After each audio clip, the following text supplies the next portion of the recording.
Okay, I got to tell you the story of Bart the Fart. Bart's my uncle, okay? And I don't know if you remember, but I don't know if I mentioned, but I wasn't like, I didn't grow up in the foster program. But I was that guy that just, me and my sister and my older brother, I'm one of 6 kids. 3 of us really had to scrap like fuck. Oh, you need some good music because this is too straight up. Holla. All right, hang on. You gotta, I'm gonna bitch a little bit. Man, I was trying to, but I gotta talk about Bart the Fart. Okay, Bart the Fart. Now he's the uncle I never really liked, and then he finally married the right girl, and this girl like taught him how to, like, he used to be like a piece of shit. Like, let me tell you Bart the Fart's story, okay? And I don't think he even knows a story. And his name is not Bart the Fart, so his name is Learn. Hey, I'm trying to make a bad song better, motherfucker. Man, MRA and homelessness and losing businesses, holy shit. Who out there is documenting that shit? See the pursuit of happiness guy? I mean, he finally had once he hit the gold, man, then he's like, all right, now I'm gonna be holla nigga. Now I'm gonna be in the fucking trenches holla nigga. I'm gonna be like, what's that story in the Bible? What's that story in the Bible? Come on, where they throw them in the pan and like, what's that? Don't make me Google it, where like they didn't bow to the person and it's Abednego. Who is it? Come on, Abednego. Is it Negro? Come on. Shadrach, Meshach, and Abednego. All right, that story. See, it's one thing when that shit is over and they write that story. It's another thing when that fucker guys has a fucking Wi-Fi and he's in the fucking thing and that fourth man, you're like, what the fuck? You just got to find that story. And that's why people are like, you're like, what? He's talking about biblical stories. He must have mental illness. And I'm like, all right, hey, Fred, even if I were mentally ill, that's a federally protected status, right? You're like, oh, Fred is like, shit. He's talking about federally protected statuses and biblical stories. And I'm like, let me tell you why. Because I believe the Bible I believe those stories have life. And I think they almost provide a structure so when shit like that happens, we don't fucking panic and we actually can go, whoa, whoa, whoa. Man, when we stop bowing to false gods, man, sometimes all hell comes against us. And, I showed up at a civil trial, quote, civil trial. It's like calling it, it's like somebody saying, it's like somebody having a YouTube channel from the Civil War. It's like, this ain't going to be civil. My ex-wife decided she wanted to take my kids from me. And I said, no, fuck no, man. I said, no, I'm going to be their dad. I grew up without a dad. I'm going to make sure I'm in these kids' lives. And so she threw all kinds of bullshit accusations. And 2503, you've heard that story.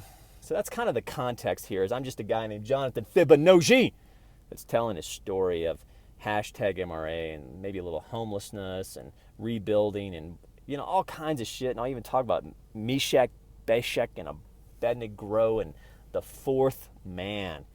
Who's the fourth man? I don't know, dude. I don't know. Don't even read that story. That's just a silliness to think that we'll go through conflict and trials and that God will have to be with us like Emmanuel in the pot. Anyway, back to Bart the Fart. Well, I said I'm one of 6 kids, and there's 3 of us that really had a hustle, and my brother and I had to go live with my uncle because my stepdad was such a fucker, and then everything was going good. I kind of had some stability. We lived in Purcell, Oklahoma, nigger. In Purcell. My then aunt, her name is Debbie, which, have you ever noticed Debbies are never good people? I'm just trying to say, like, ever notice like when you're at a party and somebody's like, and then Debbie showed up? Okay, well, Debbie was my former aunt. And when my brother and I were finally normalizing and kind of, we were going to school, I was even a part of a basketball team. I overheard Debbie and Bart talking about the real motivation for me living there was just to kind of catch, how like some people keep foster kids because I can catch that monthly check from the government or whatever. And once we didn't, quote, qualify for that monthly check, Bart the Fart's like, you got to go, nigger. So anyway, I never really liked Bart after that because I just thought he was a piece of shit. And then guess what? Bart married the right guy. In my opinion, I think a man needs to marry at least twice, and that third wife is usually the charmer. Anyway, he married a jewel, a true angel.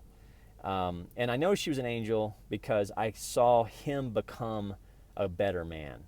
And anyway, he just dropped me some solid. He paid my fucking AT&T bill. So that means I'm going to keep looking for work. And anyway, Bart the Fart story. You're like, why are you putting this on YouTube? And he's mentally, I'll hear that shit from him too. And number one, this is my life, and I'm going to tell the story. And I also want to highlight Bart. One thing I'm doing here is his name's not Bart, it's something else, but Bart the Fart, it's kind of funny. I want to highlight what men go through in civil trials, and that's civil trials. And I'll put on my Fibonacci, I'll put on Twitter. I'll talk about 2503, and maybe some people are thinking he's just the MRA. Like, no, really, we really got to start looking at the civil trial and federally protected statuses, and we really have to look at what happens to men. And we need to start caring for men equally as we care for women. And we literally have a feminism dogma, almost kind of like a cultural Marxism going on. Like just today, I was walking to get some coffee, and I see one of these Snap-on tool places, or one of these Snap-on tool trucks, and they have like this fem-Nazi shit on there. And I'm like, it's so weird, because even on a tool truck, females feel like they need to be validated. So anyway, Bart the Fart hit me as solid, #MRA. And remember, we got to start caring for men. We need to start caring for men we need to make sure that they get fairness in civil trials. We also need to make sure that they get federally protected statuses, 2503s enforced. And that law is so fucking important, because that's the epicenter. When 2503 is not enforced, that's the epicenter of a lot of bullshit. Anyway, I got to go. You guys be good. Email me, Americana417@gmail.com. Durango. Man, I love this song. I love this song. That's it. Hey, Jude. All right. I'm going to make it bad.